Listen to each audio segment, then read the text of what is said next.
Rising dramatically from the flat heart of Australia, Uluru, also known as Ayers Rock, is more than just a geological wonder. It's a living cultural landscape, sacred to the traditional owners of Uluru Katajuta, the Anangu people, for tens of thousands of years.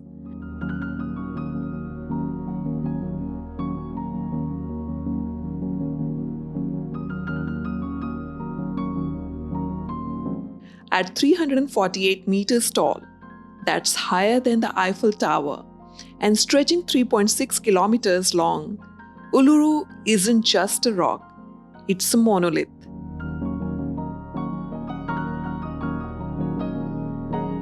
Made from Arcos sandstone rich with feldspar crystals that sparkle at sunrise and sunset. The majority of Uluru is actually underground, like an iceberg in a desert. Estimates suggest it extends several kilometers below the surface. The rock is 863 meters above the sea level. A trip around the rock at its base measures 9.4 kilometers, and it takes about 3.5 hours to walk the Uluru base track. Honestly, nature's pretty epic. Sacred waterholes and ancient caves hide at Uluru's base, featuring rock art that is up to 5,000 years old.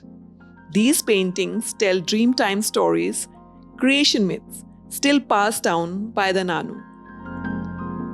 Uluru is estimated to be over 550 million years old. It actually formed before there were any plants on land. That's older than Himalayas. The Anangu people have lived in the region for at least 30,000 years, possibly much longer. They are one of the oldest continuous cultures on Earth.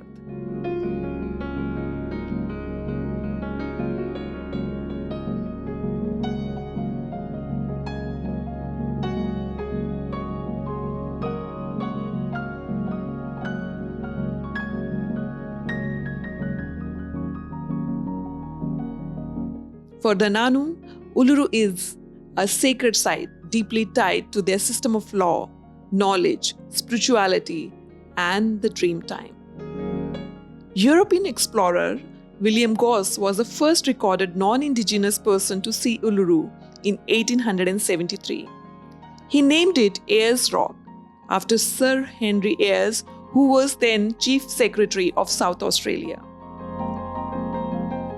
After Gosse's sighting, the area was slowly mapped and became better known, but indigenous stories and rites were largely ignored during this time. Uluru began attracting more visitors in the 1950s after the construction of an airstrip and basic roads. Uluru Katajuta National Park around Uluru was officially established in 1958. Climbing Uluru became popular among tourists despite it being deeply offensive to the Anangu people. On October 26, 1985, the Australian government formally returned ownership of Uluru and Katajuta to the Anangu people. This moment was known as handback.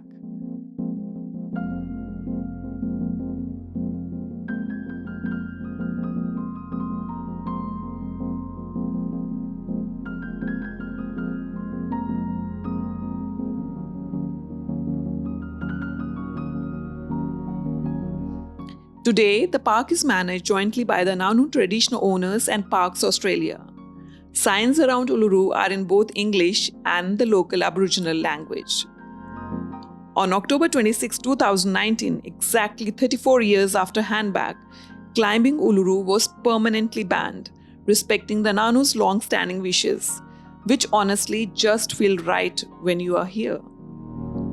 Uluru Katajuta National Park is a UNESCO World Heritage Site for both its cultural and natural significance.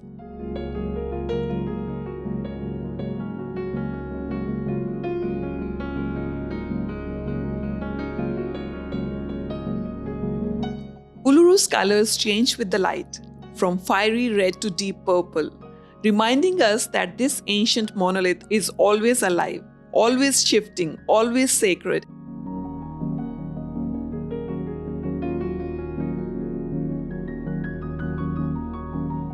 Watching the colors change as the sun goes down? Unreal. It's like Uluru has its own heartbeat. Definitely one of those places that stays with you. Its name, Uluru, has no specific meaning in the Aboriginal language. It's simply a proper noun. The red color comes from the iron oxidation. Essentially, it's rusting. Beneath the surface, Uluru is actually grey. Some say Uluru has 36 distinct color changes during a single sunset.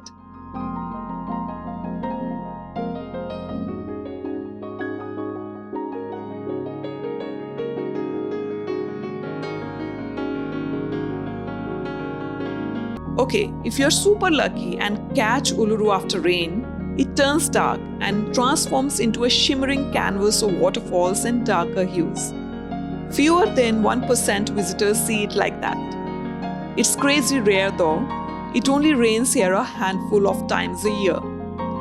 Uluru gets about 300 mils, that is 11.8 inches of rain per year.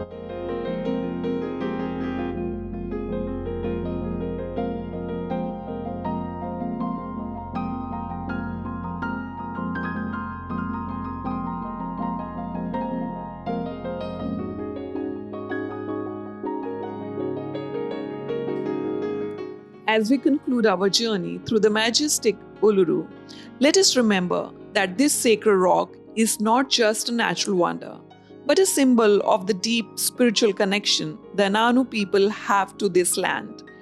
Its stories are older than time itself, and we are privileged to witness its beauty.